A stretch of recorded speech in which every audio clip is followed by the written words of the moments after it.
It's Wednesday, October 10th, 2012.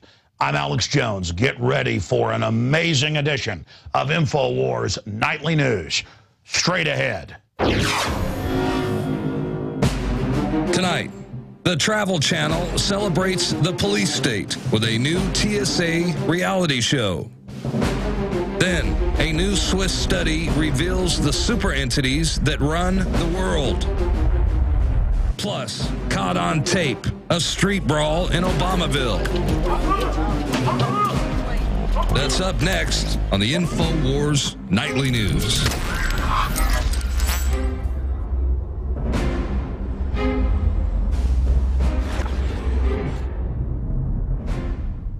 If you think the TSA can't get any lower, more abusive, more barbarous, more ham-fisted, think again.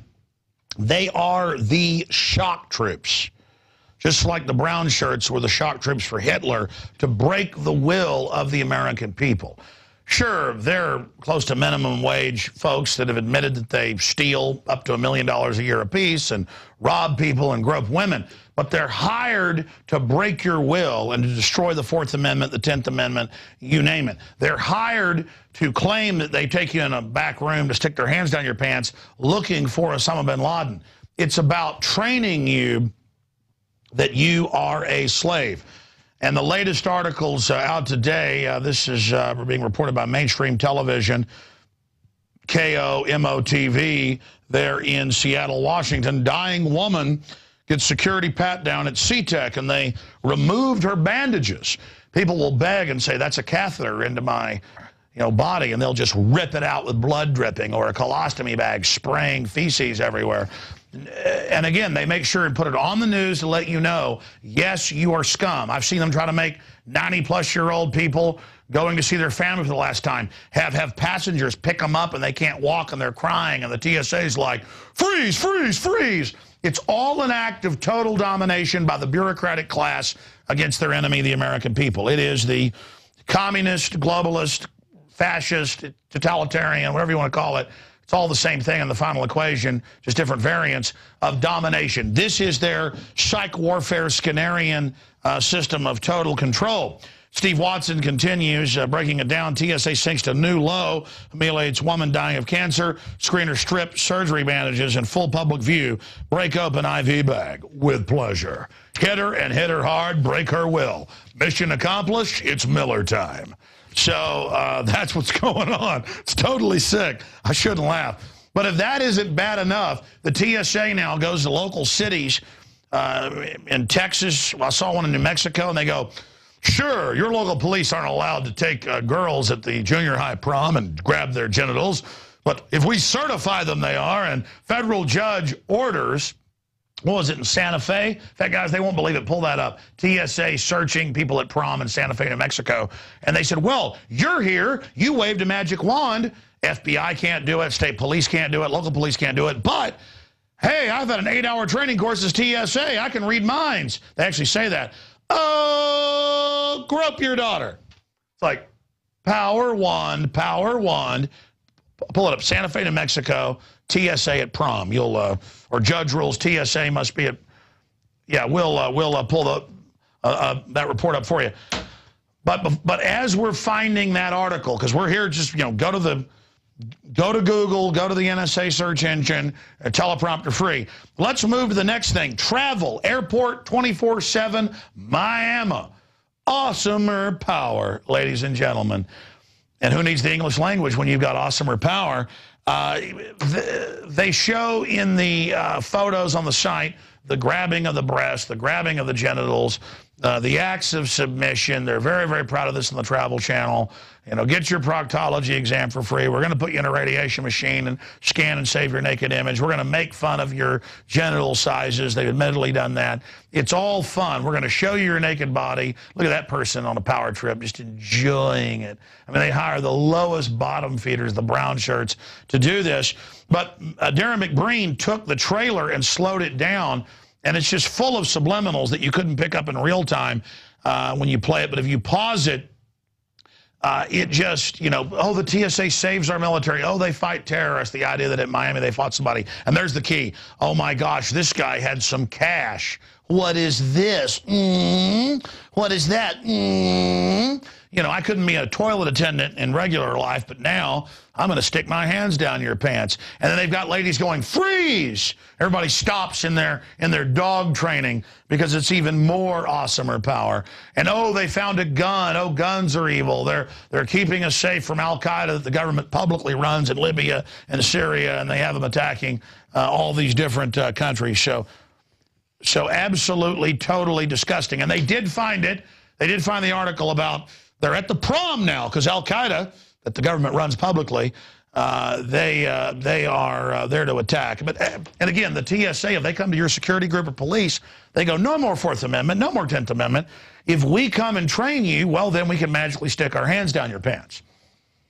So it's even more awesomer. It's amazing, and it shows the TSA with all these other cops to act like they're real cops. They call themselves officers, and you know what they're battling and what they're doing and the bad guys they're catching. And this is all round up, secret arrest, be pulled out of line, disappear into an Army vehicle training. And the Army admits in their manuals, yeah, we got re-education camps set up for your butts. What's wrong with that? I mean, what's wrong with New World Order? I mean, hey, the troops are going to keep you safe. So. There's the new show. Let me give you a little news flash, turds, government mercenaries, operatives for the globalists. No amount of propaganda and BS is going to sell your tyranny.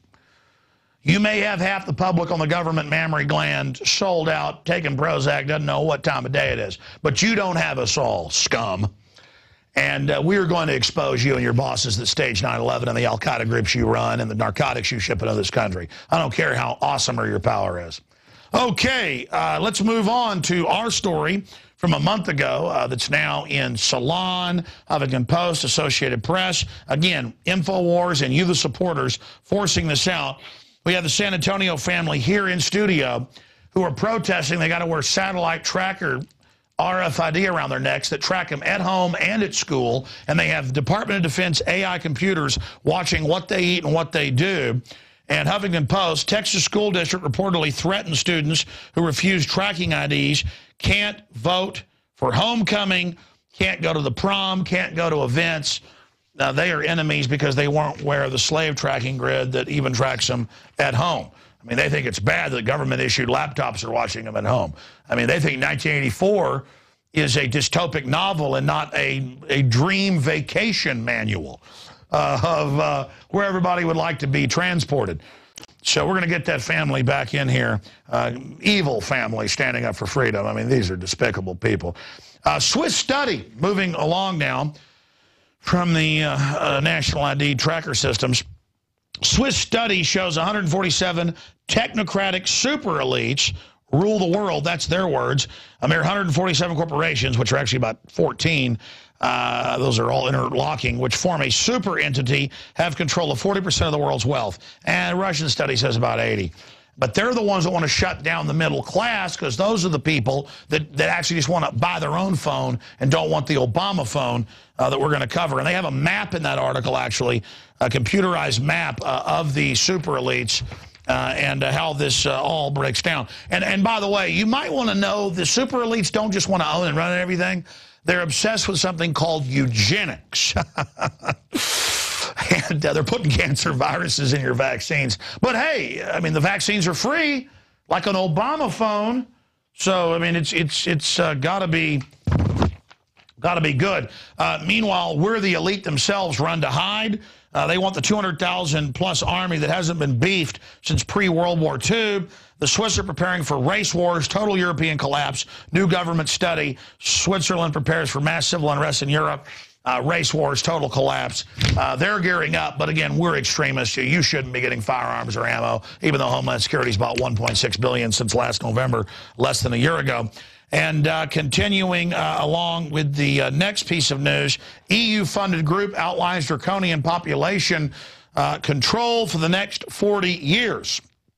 The EU must take strong measures to limit population growth. Yeah, because Europe has 1.2 to 1.3 children. Yeah, Italy, Italians have 1.2 kids for 2 parents, so they'll be extinct within 2 more generations, basically. Yeah, I mean, absolutely. I mean, you got 1.3, 1.2 kids for every 2 adults. I mean, that's a population explosion. I mean, you know, Russia's gone from 300 million down to, what is it, 190 million or something? I mean, that's horrible.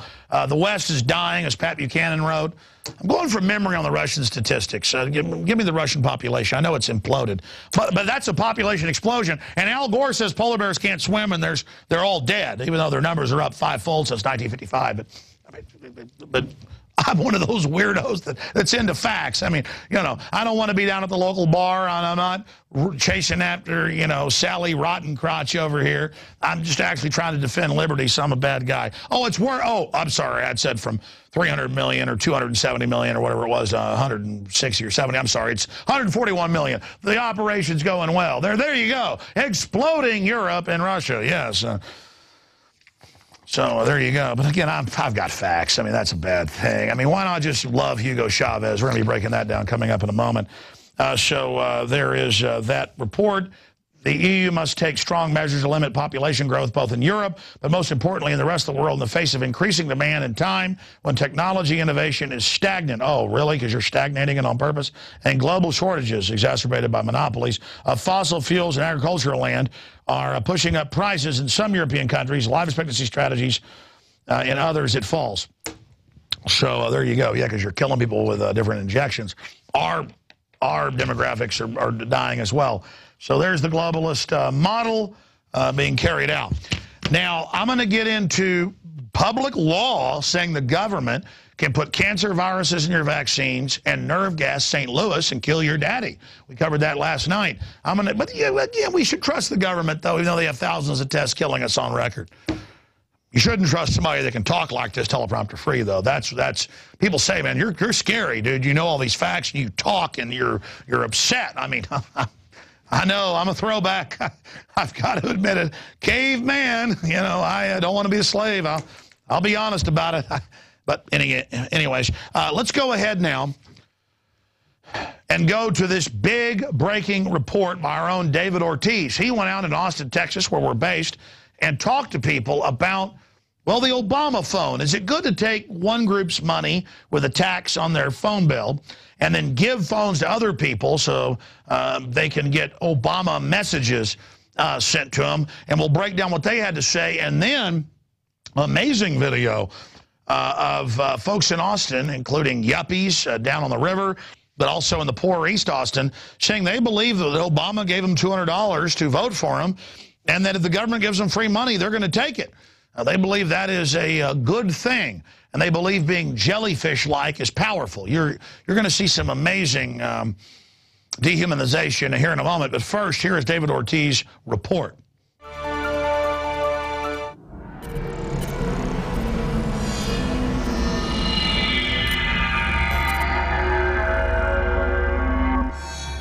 You got Obama phone? Yes, everybody in Cleveland, low minority, got Obama phone. Keep Obama in president, you know. He gave us a phone. He gave you a phone. Do more. As the Obama phone video continues to go viral, the video has prompted many Americans to criticize the welfare state and the pitiful results most welfare programs have produced. One such program is the Lifeline Benefit Program, which has received rave reviews from the Obama phone lady and other low-income residents. I have about like 6 in my purse now. Each and every one of these phones work. At home, I know I have about 30, and all of them are on. Do you think it's a good idea for the federal government to charge $3 on your cell bill to give people free cell phones? I don't think so. I think a cell phone's not a necessity, so I don't think the government has this right to do that. Not at all. That's completely garbage. I mean, I pay $100+ a month for my cell phone. I don't see why they're handing out free cell phones to other people. No. Why not? Well, I think it's a product. If people want to buy it and can afford to buy it, they should, but I don't think the government should be handing them out. Handing somebody a cell phone is an opportunity to get a job. It's an opportunity to call back your employer. There is no more public phones, so you can't just ask them to shove them in the public phones. They've been reduced by 90% in this country, so I think there should be a program. But every American who has a cell phone to pay $3 without being asked, that's not American in my book. So it should be optional. It should be optional. I don't think so. I think that's a controversial question, but I think basic human rights like food, shelter, healthcare should be given by the government, but not commodities like cell phones, no.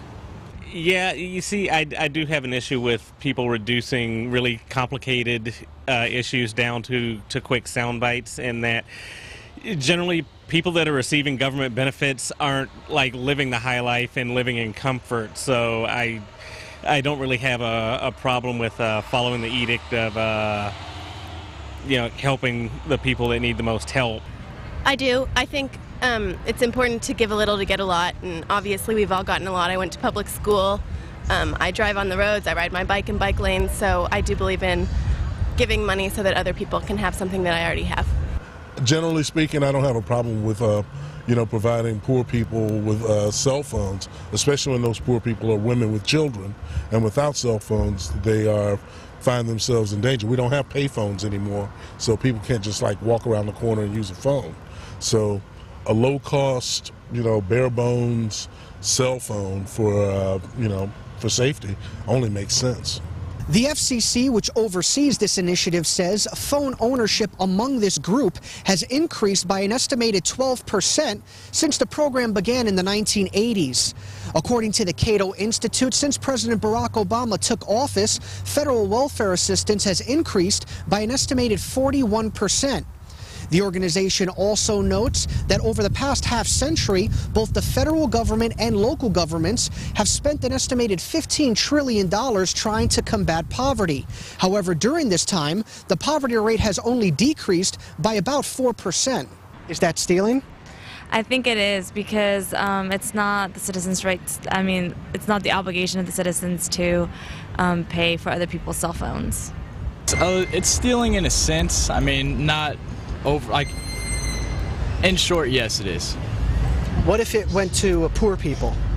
I mean, I'm not the richest guy either. I mean, I'm not poor, but I mean, I don't have a lot of money, and I spend some of my money on my cell phone, so why can't other people? I don't think so. Why not?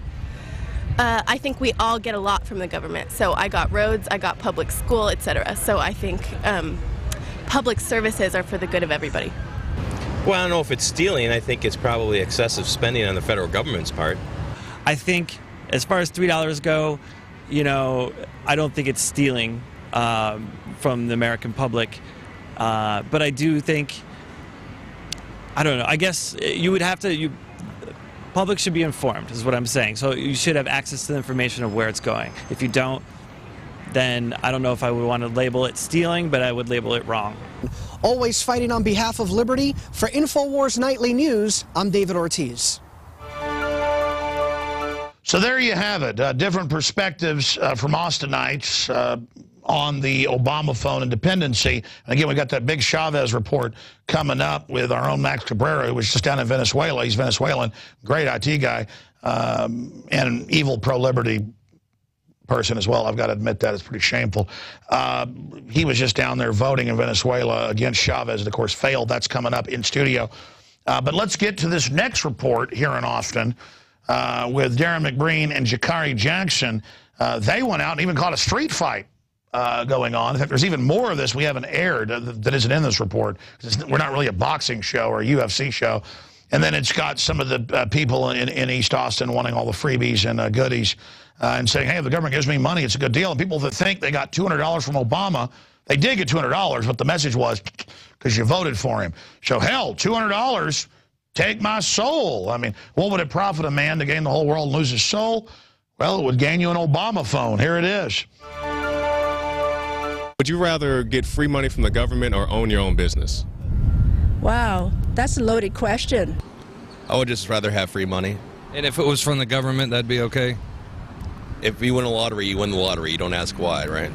I wouldn't mind getting both, but I really would rather have my own company. Who do you want for president? I want Obama, because Bush didn't know what he was doing.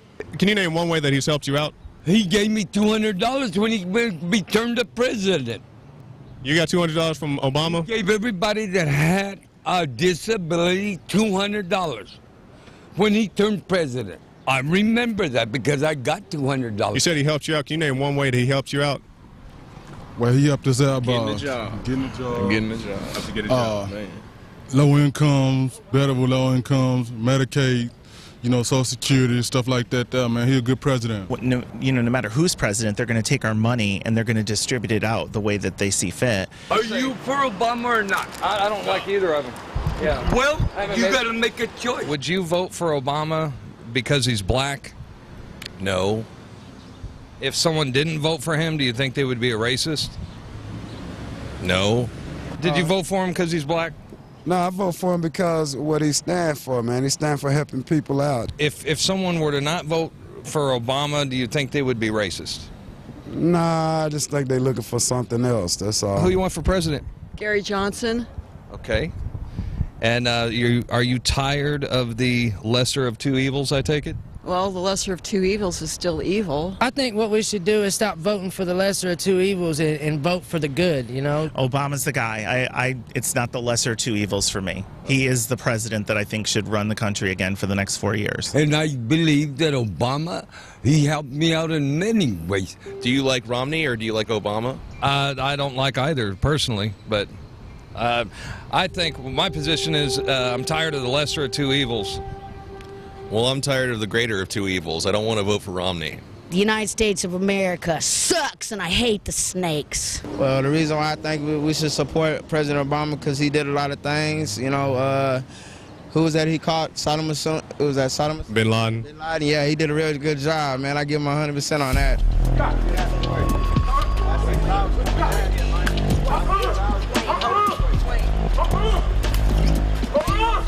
I do this. I do this. One lick is over. One lick is over. One lick is over. Come here. Come here. Come here. No, come here. What's wrong with it? I just want one. Give me one lick. We love y'all, and this is America, and if we can get you people that don't live here to go back home, we'll have a better world. Thank you for going Greyhound.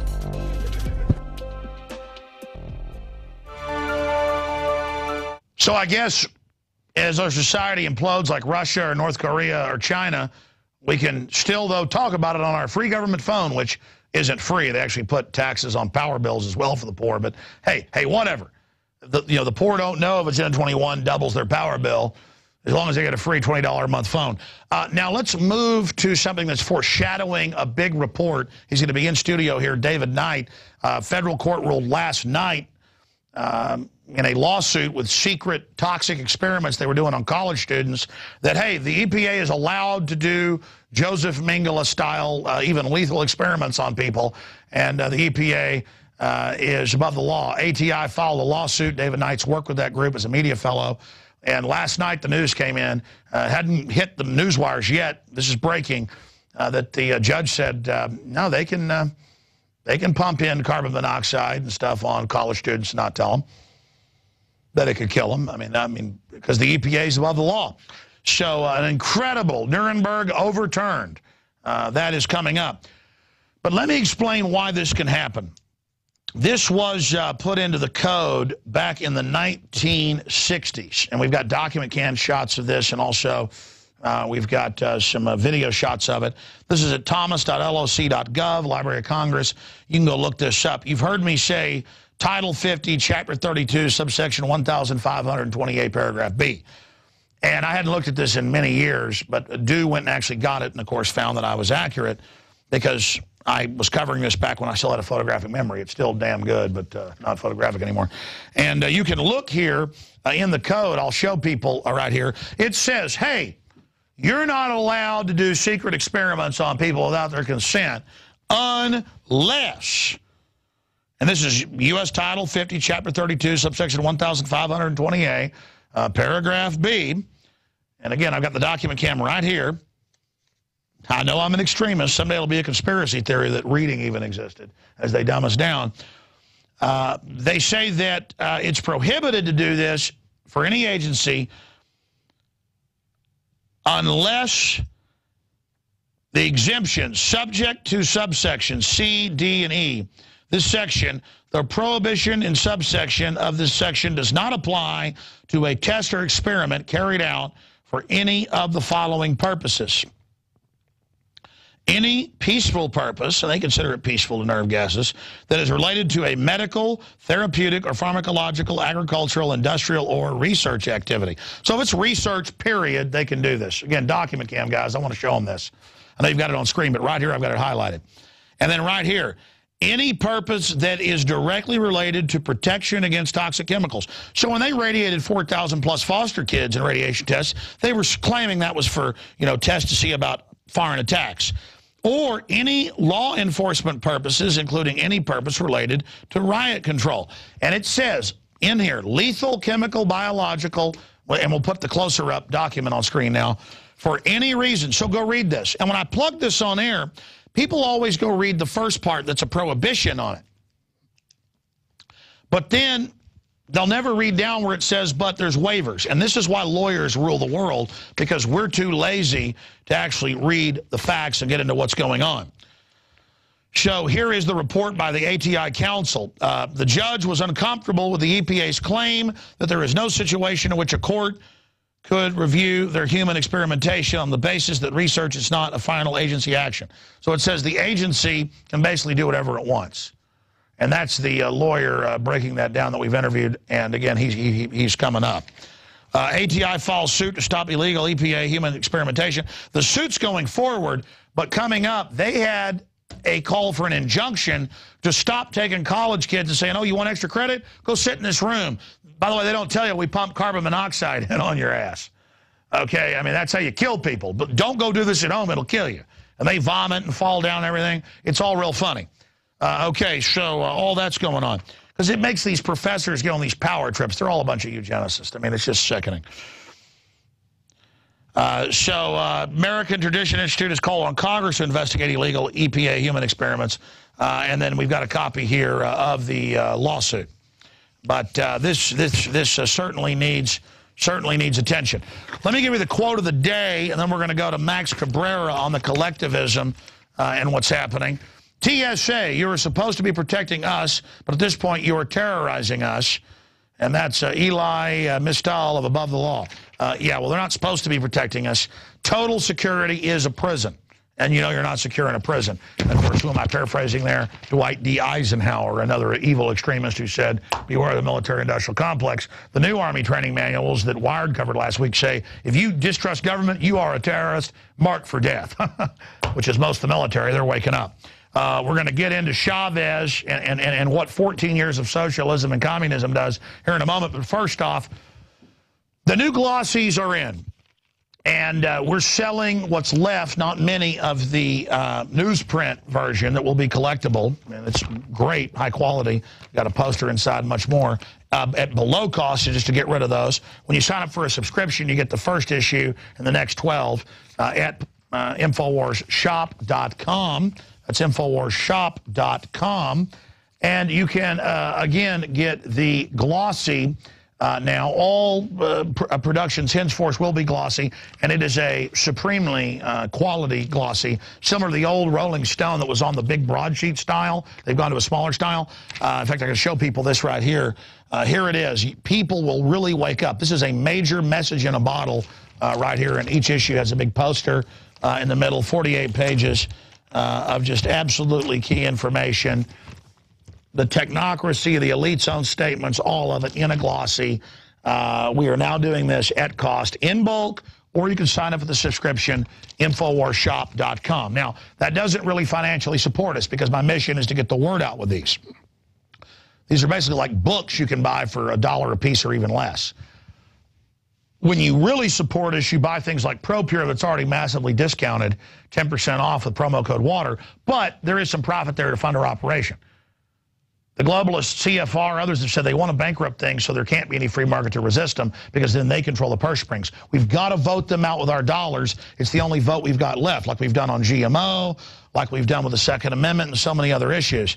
But buy ProPure at InfoWarsStore.com. Go to InfoWarsMoneyBomb.com. I want to thank those that are already donating. We'll broadcast 48 hours next Thursday and Friday. We usually start a month before to try to get donations coming in. We're starting a week before, basically, because we got so much other things going on. InfoWarsMoneyBomb.com to get the satellite uplinks and the file sharing systems with the big media systems worldwide. I want to subscribe to several of them. That costs a lot of money each month. Be able to flood the nightly news to everybody. You, the subscribers, are paying for the seed to plant this and generate it. But it literally is like Jack and the Beanstalk. I mean, everything you've done has just grown into something so huge. And we're killing giants here, ladies and gentlemen. So this is it. It's destiny. Buy your war bonds right now. InfoWarsMoneyBomb.com. All right, that's it for now in the news.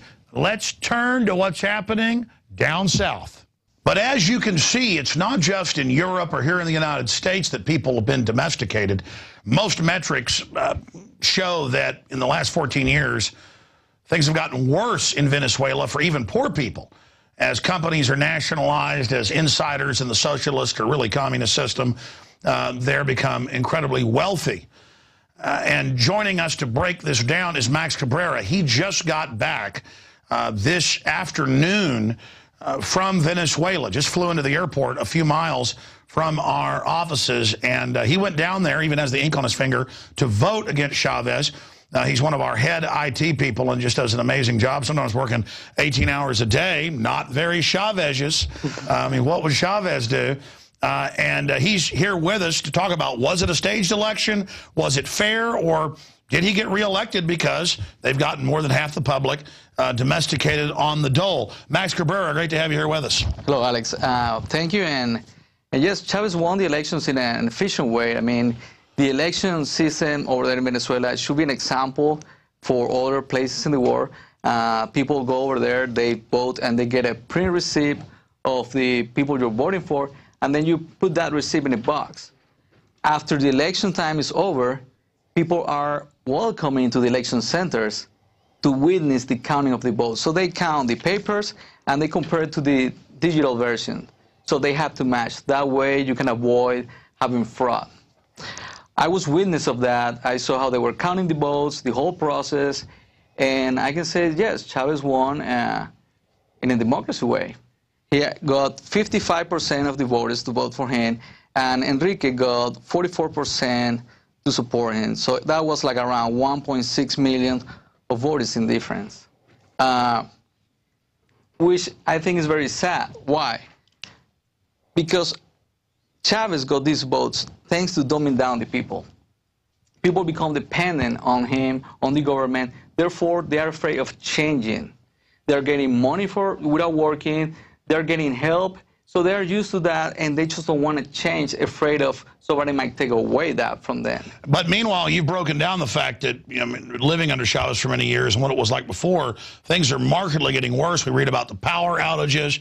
We read about the crime exploding. I mean, how have things changed since Chavez got in? When I used to live there, it was a great country. You could find a good job. It was safe. And now, after 14 years, it's very unsafe. He's nationalizing a lot of companies. When we saw the results in the House, my brother-in-law started crying because he has worked in 2 companies that has been nationalized. Therefore, he lost his job in those companies. The electricity, yes, in my state, in my city, we produce 70% of the electricity for the country, 70%. And while I was there, in 4 days, we had about 4 power outages.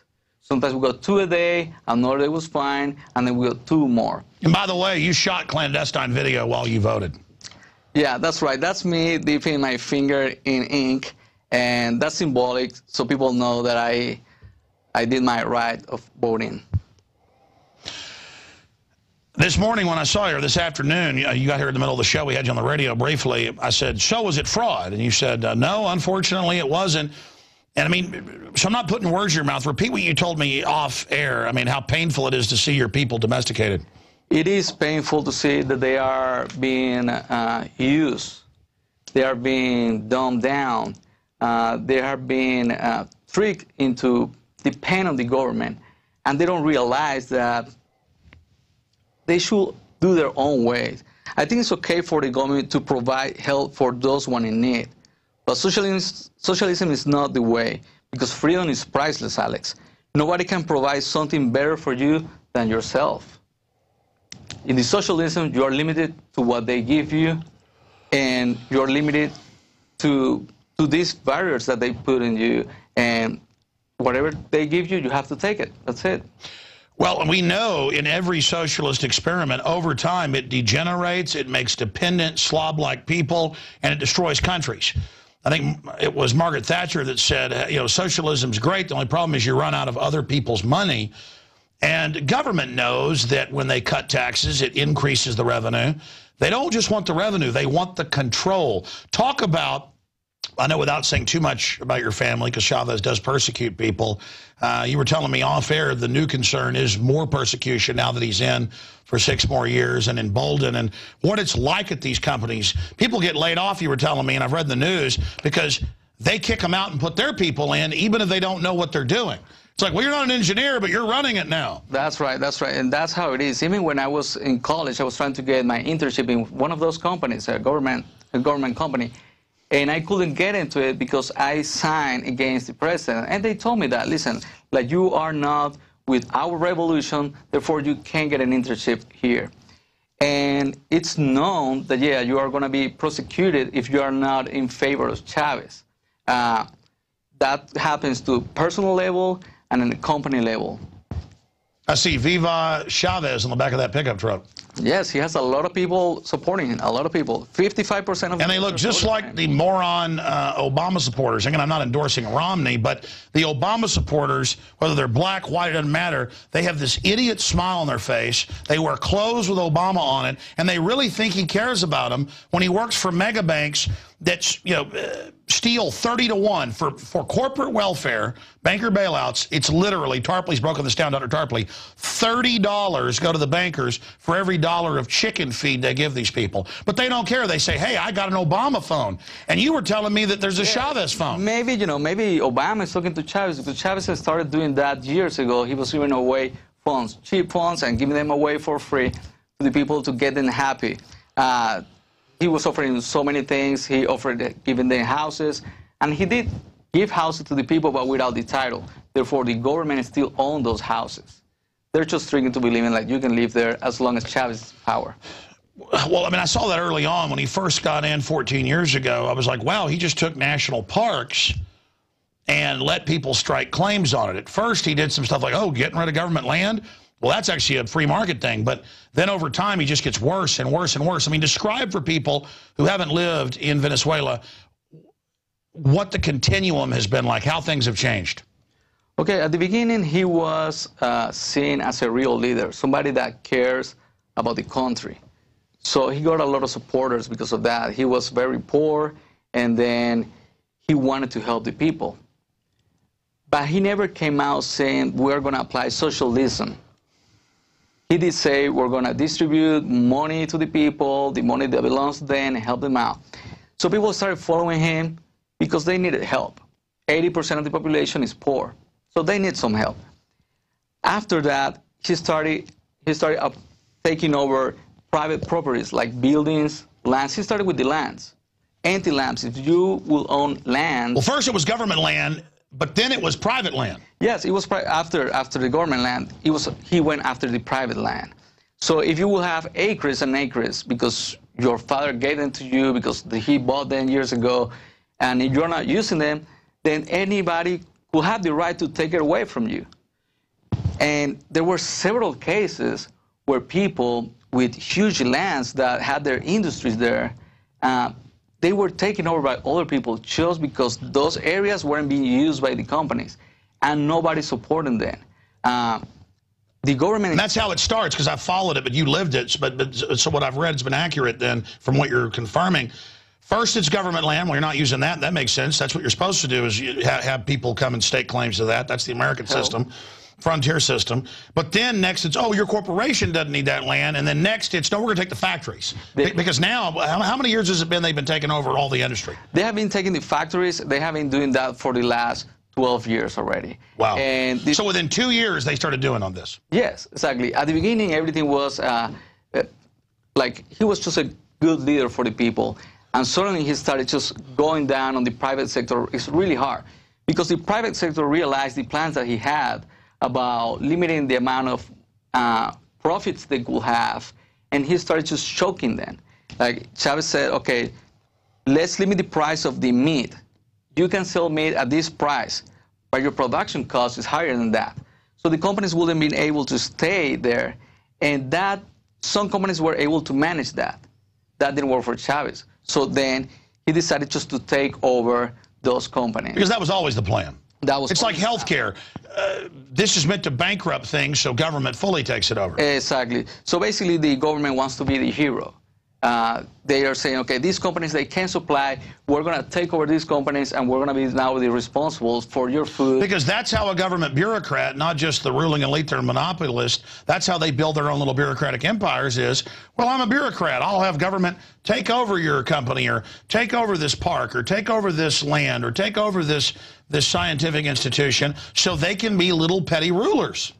Even the Hilton from Margarita Island was taken from the Hilton family. Chavez decided just to take it, and he said, you know what, the Hilton on national television is ours now. Take it. And there are videos of Chavez walking down the streets and saying, I like this building, take it. That building, take it. Just like that. And then you've got, quite frankly, the uneducated, ignorant people who've lived on dirt floors who are worse off 14 years later, but they don't care because they get a thrill off of him going, I take this, I take that. Yeah, it's this resentment they have inside. If I don't have anything, you shouldn't have anything. So it's kind of like everybody's going to suffer. Yes. Well, I've seen clips of it, and I've seen English subtitles. He has, what, a Sunday TV show where he just goes for hours. Tell us about that. He can go for hours. The show is supposed to last a couple of hours only, but he can just go for 8, 10 hours straight on national television, just talking about things of that are happening in the country. And sometimes he just takes that as an advantage and starts laughing at people that he fires from companies, or when he takes over companies, he just laughs about it. That's right. One time you described, I know you don't want to get into company names because of persecution, but he'd said it on TV, and you watched the company people crying, and he's laughing on TV going, I know you're crying, ha, ha, ha. Yes. I mean, he's a demon. Yes, and then he will say, hey, listen, you know, I took your company away, and we will pay for that. And then he laughs. He's like, we will pay in papers. Someday you will get your money. And you see these people waiting for that money to come, and it's been years.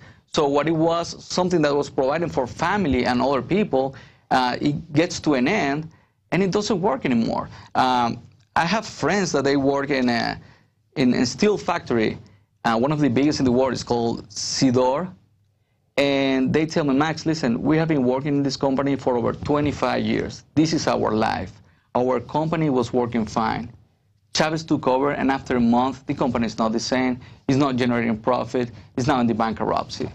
They feel hurt because all their work just went to waste. But see, that's the communist model with Lenin and Mao and others. They wreck everything by design because they want you poor so that you're so desperate you've got to get the handouts. As you said, there's an absolute method. And notice he admits now that he's the new Fidel Castro, and he was modeled after that, and he wears red, and he's a communist. At first, oh, I'm not a socialist. And that's what they always say. They always claim, we just want to help people. But they don't. They want to wreck things. Yeah, under the helping slogan, you get a lot of people. Everybody wants to receive some help. So he was using that, especially because all the poor people there without education. He won in the low sector, in the poor sectors, he won. And of course, so the more poor he makes, the more people vote for him. That's right. More people are depending on him. And that's the secret. Make people depend on you. If they depend on you, they're going to be afraid of change. You're depending on somebody. You don't want to get somebody new in there because you don't know if that person is going to take care of you as well or as the other person is doing. It doesn't matter if the other person represents something better. They don't want change. They already know what they have, so they are okay with that. They are just settling in that low bar. Sure. Well, I know Sean Penn. I've met him, spent time with him, talked to him on the phone a few times. And he worships Chavez. And it's been in a free system, not totally free, but freer, that he's had all this success. In communist systems, they control the art. It's all about dominating what you can produce and what you can do. And then Cindy Sheehan, who we supported her being anti-aggressive wars and have been nice to her. But over the years, she's like, you know what, I don't think I'll come on your show. I'm going to put something out about how great Chavez is. And she's not a bad person It's just that she's so incredibly ignorant because she travels to there and Chavez pats her on the head. And I mean, what do you want to say to Cindy Sheehan, people like Sean Penn? It's okay that they feel interest in the country. That's awesome, but they really should talk to people that live there, listen to their opinions. Not only the people that the government tells them to talk to, they just go and see what real life is. Stay in somebody's house for a week so they can see the power outages, so they can see there is no water, so they can see that it is unsafe to walk on the streets. They can, if they visit Venezuela, probably they're going to be escorted by militias from the National Guard.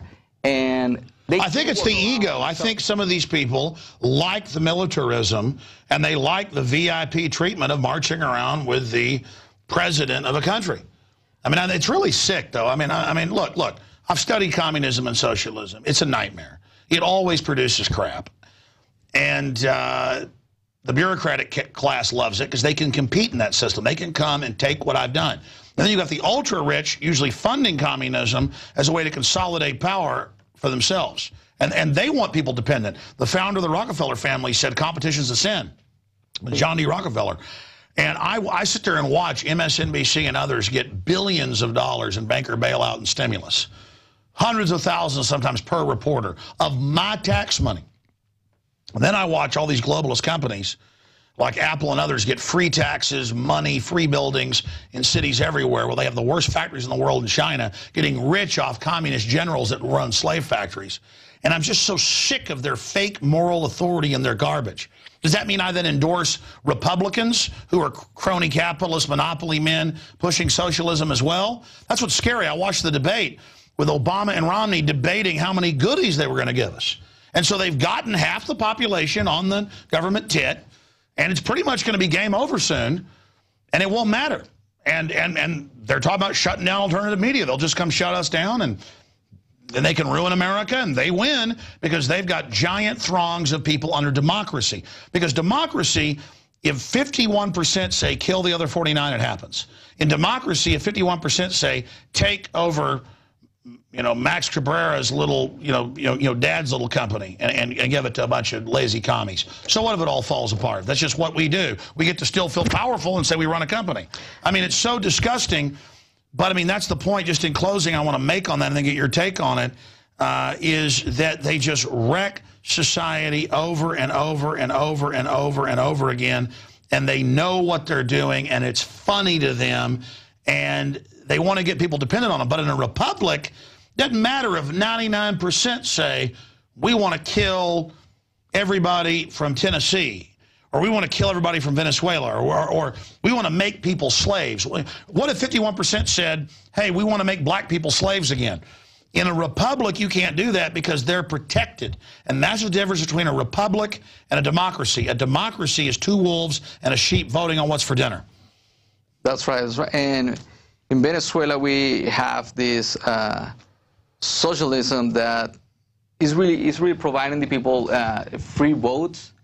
But at the end of the day, it's really Chavez calling the shots. He's the one getting the power trips. He's the one chugging down the companies. And he's the one getting this power trip. He's the leader. He's the absolute leader in Venezuela. Everybody depends on him. Everybody looks at him. And he became... I was analyzing all the history when he was taken out of the power, and then he came back 3 days later. And everything sounds like a plan from the beginning. How to make him be like Jesus Christ.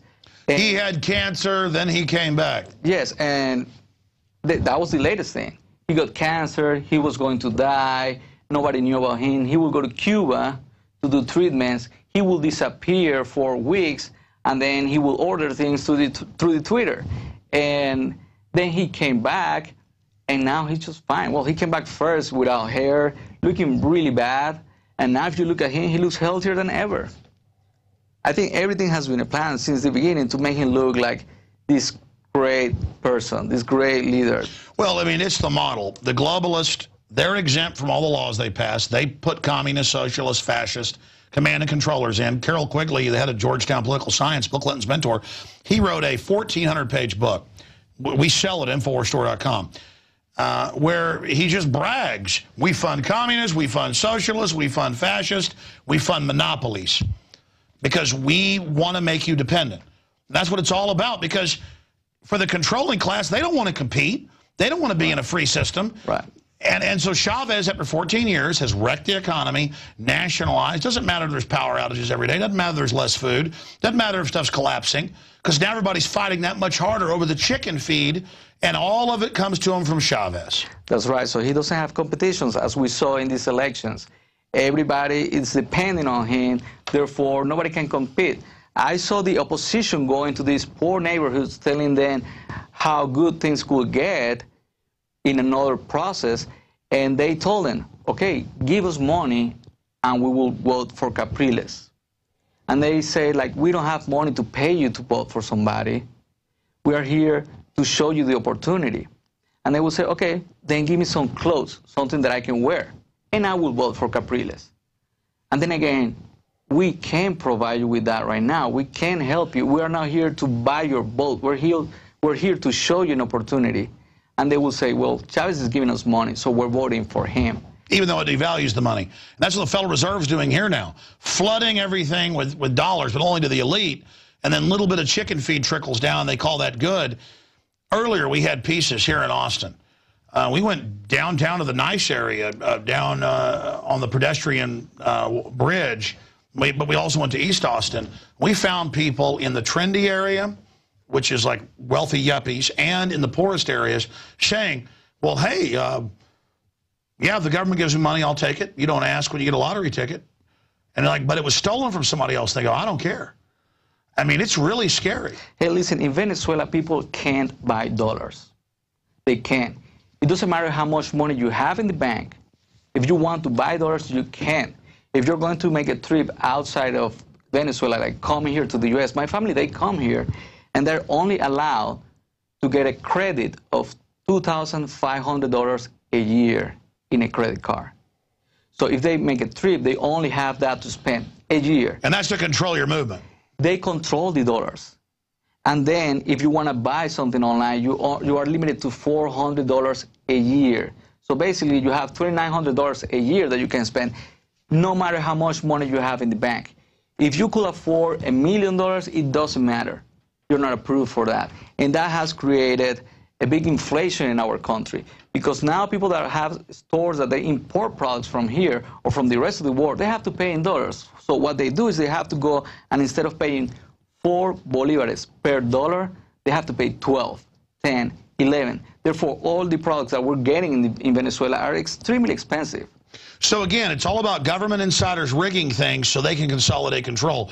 I know in China, it's the top communist leaders and the generals that own the factories and are living like kings, emperors. Does that happen in Venezuela? I mean, how do the insiders profit? Yeah, well, the vice president, the people that work with Chavez, they used to be poor as well, like Chavez. There are people that came from poor neighborhoods, and now they own private planes. They own casinos. They own clubs. They are millionaires now. These people, they're flying around the world. One of them is trying to move to Monaco. He's trying to get residency. He's trying to move to Monaco, and that's one of the richest countries in the world. For you to live there, you have to have a certain amount of money to get approved. Yeah, I think it's like $50 million. So how, if you were poor, when you go to work with the government, how can you be now trying to move to Monaco? I mean, how does that make sense? Look, it's simple. How does that make sense what they said about socialism and distributing the money and that everybody should be the same? Yeah, of course, they have the control. They are living like kings, and the rest of the people, they have to fight for just what... And instead of a free market, in a free market, you've got to develop software or a book or an idea that sells, and that makes the whole culture richer because it's what is really good that wins. So you become successful and get status that humans look for by producing something. But in a communist or socialist or fascist system, it's all about being a thug and cunning. And before the Soviet Union collapsed, the entire communist leadership had giant villas.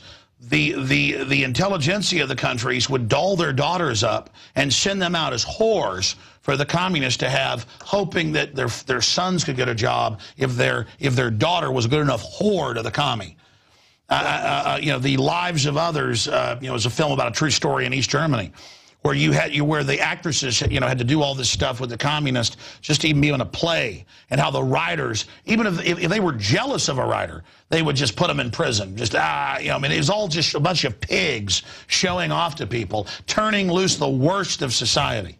I mean, it is. I guess it is fun for them. I guess for them it feels good to feel that power and just do whatever they want and take advantage of people. I guess it's a sickness, it's a disease that they have. We're out of time. We've shown the amazing video you shot clandestinely, and also some of it outside the voting places. In closing, what do you predict long-term for Venezuela and what's happening to it? And any other points you'd like to make? I think we have two ways to go in Venezuela. The first one, we're going to be like Cuba. And the second one would be a revolution. And I think the young people can start this revolution, these students. People that have access to internet, that they can see what's going on in other countries and other opportunities. They will realize that there is another way. So it's just a matter of waiting and see what's going on. Right now, I feel like we're going to end up like Cuba. Like, that's the most likely thing to happen. But if people wake up, then they could create a revolution and get him out of the power. So people are telling me, well, we also count on cancer, and cancer will kill Chavez, and then Chavez is over. But I don't believe in that cancer story, so I really don't back that up.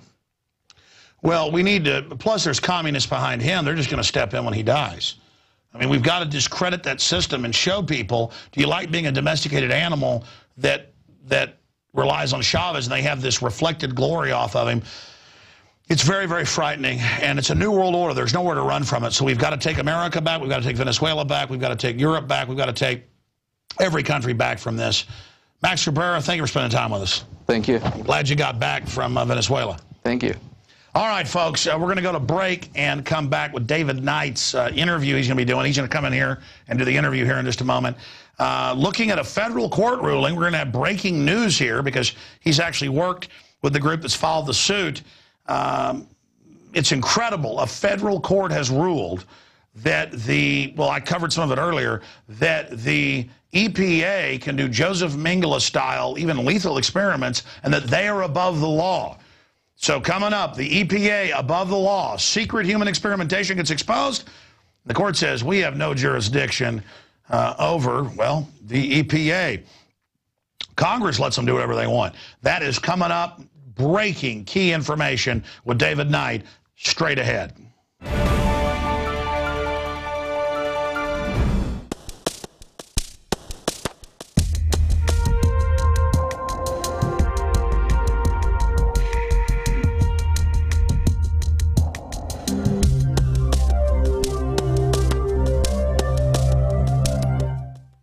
I really enjoy it when the globalists try to poison us, and, well, we resist them via a free market system. Hello, my fellow info warriors. Alex Jones here, introducing you to the ProPure family of gravity-fed filters. Now, you know that the globalists are filling our water with radioactive isotopes, fluoride, lead, mercury, arsenic. And one of the few systems that can efficiently and economically remove or reduce down to non-detectable levels these poisons are gravity-fed filters. And ProPure is the top of the line. Their filters are impregnated with silver, a natural antibiotic. On top of that, they're bigger, so they filter faster. You don't have to prime these the first time you use them. It's amazing. Go to InfoWars.com and click on the shopping cart link to see the entire family of these babies.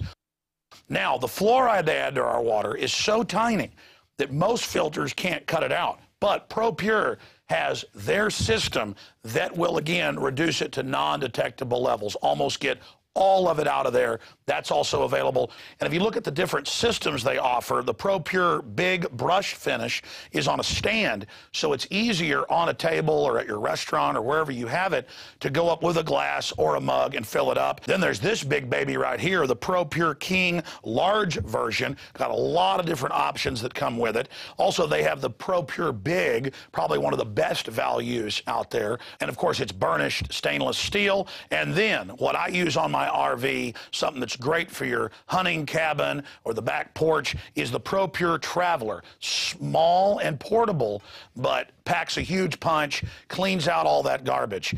They also have a glass sight spigot, so you don't have to take the top off and look in the bottom area to see how much water. You can see how fast it's filtering with this optional system. The globalists obviously are hitting us through our water. It's time to take control of our lives. It's time to not give our children and families these poisons, and these systems cut it down to non-detectable levels across the board. ProPure is the name. I only promote what I believe in, and I use ProPure in my home and my office. And I recommend that you check out the information on ProPure at InfoWars.com. We already have the lowest price at InfoWars.com on the ProPure gravity filter system. But when you add in the 10% off when InfoWarriors use the product code WATER at InfoWars.com, nobody can top it. So again, it's a win-win-win. Stop drinking the poison water, checkmate the globalists when it comes to your health, and support InfoWars.com and the work we're doing here. You know, many revolutionaries rob banks and things and kidnap people for funds. We promote in the free market the products we use that are about preparedness. That's how we fund this revolution against the New World Order in our move to restore our constitutional republic and a spirit of 1776 worldwide. Check it out at InfoWars.com. ProPure, top of the line, #1, most powerful and effective and economical gravity-fed water system in the world. ProPure, available, discounted at InfoWars.com. Don't forget product code WATER to save 10%. It's the latest generation, years in development. ProPure is the name.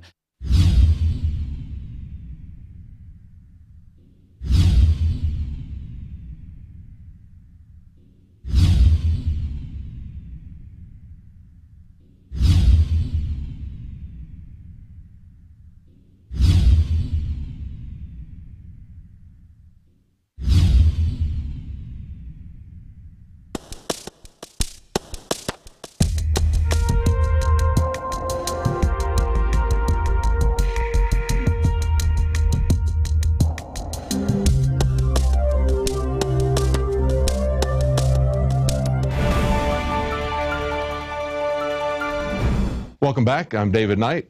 If you tuned in last night, you know that we talked about some human testing that the EPA is conducting. And we've got in the studio tonight Steve Malloy.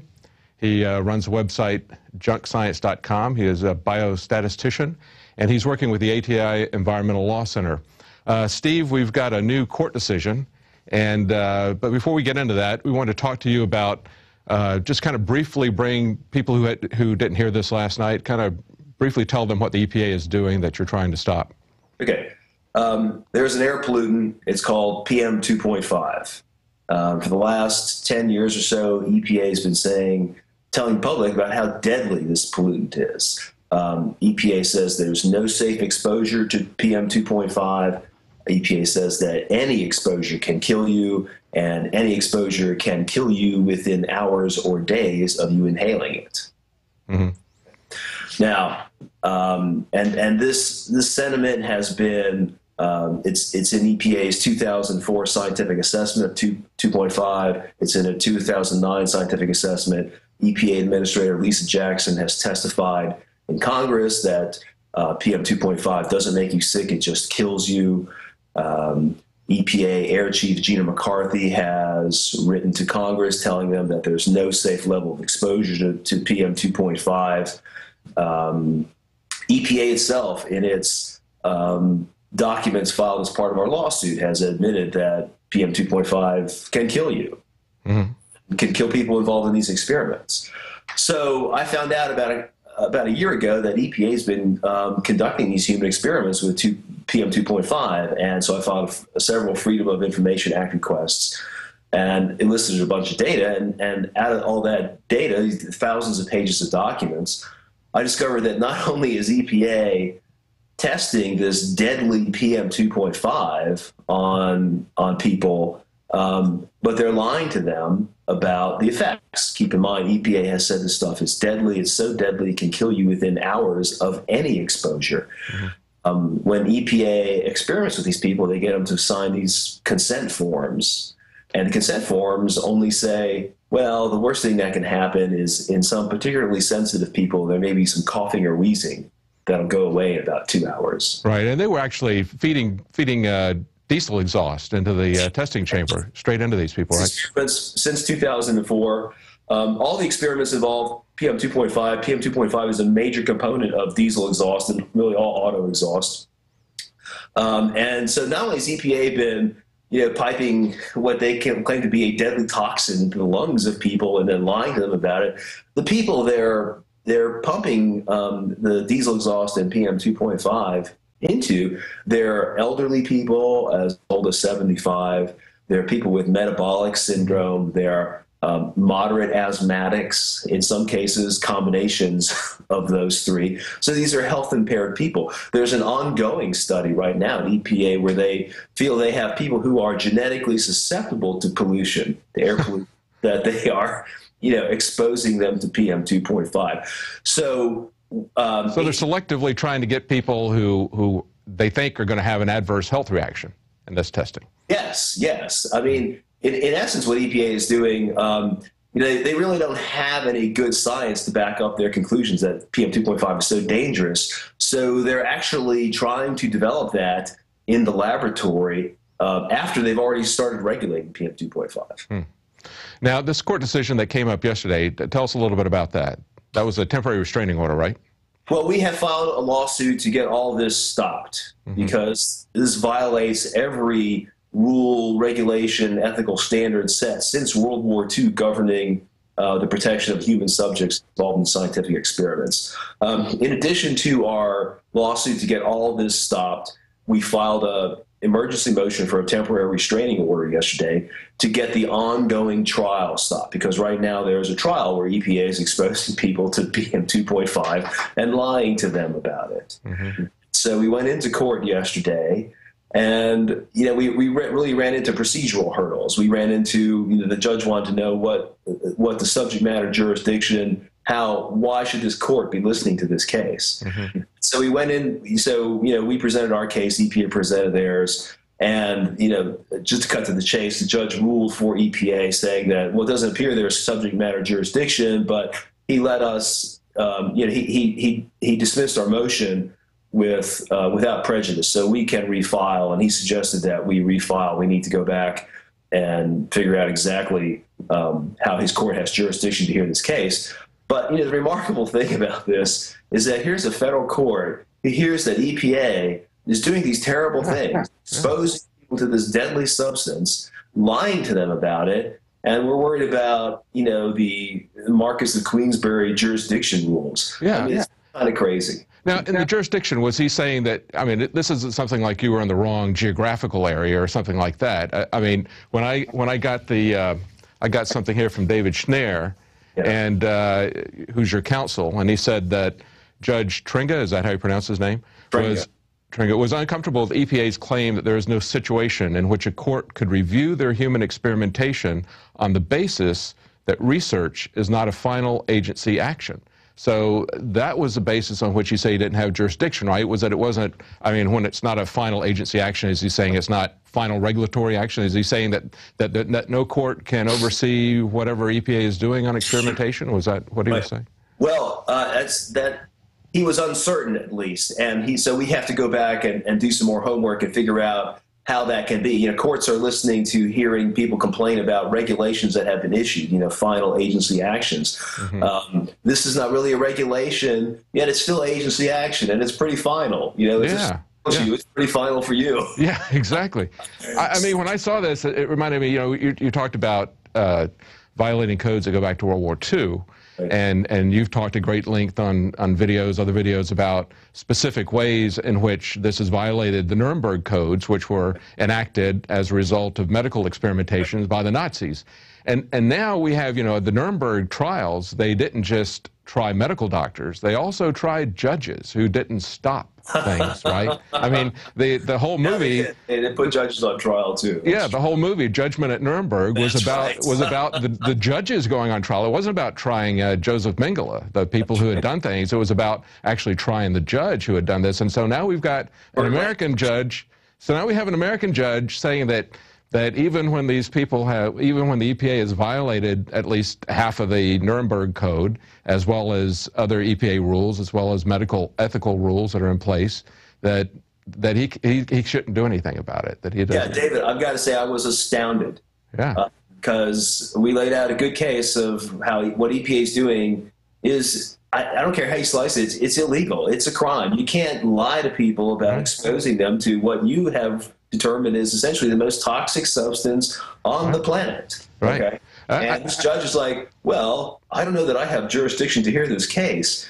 You know, I mean, you talk about being a stickler for the rules. I've got the declaration of Martin W. Case, who was involved in these studies.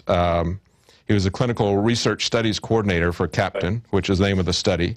Right. And he says some pretty amazing stuff in here. He talks about his procedure with the subjects, the test subjects as they come in. And in item 6, he says, he asks them, do you have any questions about what you have read, and do you understand what you've read? Now, he's asking about what they read, and there's nothing in there in the written thing that says that there's anything dangerous about this. He tries to backpedal that later on in the document, but you know, he's asking if they understand what they read. Well, what they've read is saying exactly the opposite of. He tries to backpedal and say further down the document that he warns them that this could be very serious, that it could have adverse health effects, but it says just the opposite of that in the written document. Right. Is that correct? The written consent form, which is where EPA has to make every disclosure about the health risks, only says there may be some coughing and wheezing that'll go away in 2 hours. Now, this guy Case, he says, well, I tell them orally that there's a possibility they may die from this. Right. First off, you know, that by itself should get this whole experiment canceled. Right. And he tells them that orally after he asks them if they understand what they've read and have questions about what they read. He only claims to tell them orally, and in any event, under the federal regulations, it's called the common rule, the consent must be in writing, especially where there is a risk of serious harm, and death is pretty serious, I think. Yeah, absolutely. There's another spot here, two items down in item number 8. He says, I will state in lay terms to them how they will be exposed to the particles for 2 hours and explain that this is similar and comparable to going about their everyday activities based on where they live. And yet he was exposing people up to 72 times what the EPA typically allows. I mean, they penalize cities if they have, they have a level that they've set, and they penalize cities if they go above that level. And they were exposing people to 72 times that. That's not comparable. Yeah, no. Any fair reading of EPA's response would get EPA the electric chair in any fair hearing. I think maybe the judge didn't want to go there, and that's why he's hung his hat on jurisdiction. He's trying to avoid going there with the agency because these are very serious charges. Recently Senator Inhofe got involved in this, and he suggested that EPA has criminal liability. And I would suggest to you that Senator Inhofe is a very serious man and does not say things like that lightly. And now he's requested for there to be hearings. What's your sense on that? I mean, what's the time frame for something like that to happen? Does it take an act of Congress to stop these people? And if so, how long does it take Congress to act? Well, we're coming to an interesting point here. I mean, we're getting to the end of this Congress. What the next Congress is going to look like, we don't really know yet. What the next administration is going to look like, we really don't know yet. Right. So this is a very interesting and uncertain time. Certainly, this issue is going to carry over into 2013. Whether how far the Obama administration goes into 2013 remains to be seen. How long Barbara Boxer is chairman of the Senate Environment and Public Works Committee remains to be seen. But this issue will continue because this is very serious. EPA is continuing to act badly, refuses to change anything in its procedures, even though they're clearly wrong. So, we're going to see. The North Carolina Medical Board, some of these EPA physicians doing the research are licensed in North Carolina. The North Carolina Medical Board is looking at this. The University of North Carolina which is involved in EPA research, has some serious liability, so they're looking into this. This is an issue that we lost yesterday on this jurisdictional technicality, but rest assured, this issue is not over. Let me ask you about, you filed something with the district attorney in Chapel Hill, is that correct? Right. Because this is criminal activity. I mean, this is something that state jurisdiction should have. This is the EPA doing something, violating their own rules. But I mean, this is criminal activity, doing this kind of human experimentation of people. Right. Interestingly enough, I mean, I have filed numerous complaints with lots of different organizations. For example, North Carolina Medical Board, the University of North Carolina, the Presidential Commission for the study of bioethics, and I've heard back from everybody. I also filed a complaint with the Orange County District Attorney. Orange County is where the University of North Carolina Chapel Hill is located. I have not heard back from him yet. Really? And is it because he's a Democrat? Yeah. I don't. He's just not interested in human trials going on there. Well, I mean, look, this is not a case where EPA and the University of North Carolina have violated some technical federal regulations. These regulations are among the most sacrosanct in science because they come from. We're not comparing EPA to the Nazis, but these rules are so sacrosanct because they come from the experience with the Nazis. They come from the experience with the Tuskegee syphilis experiments. Right. And there have been other human testing horrors throughout history. So these rules come out of some very egregious conduct. They're not just technical rules where EPA has forgot to dot the I's, cross the T's, check the box. That's right.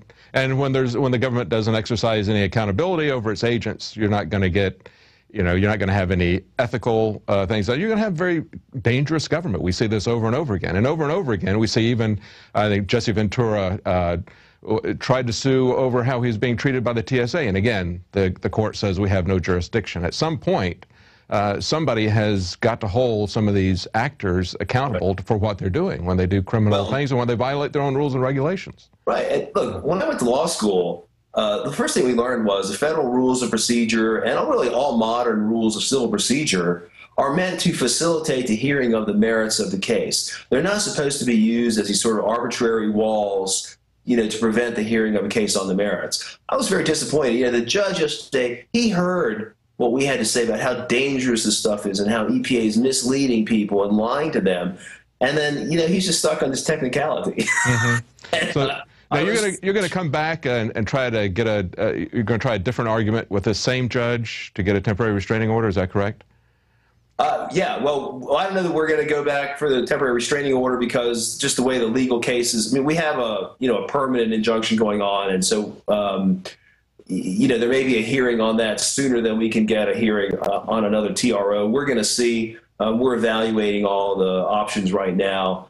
So, I just advise people to stay tuned. I mean, it's not over. And there's a now.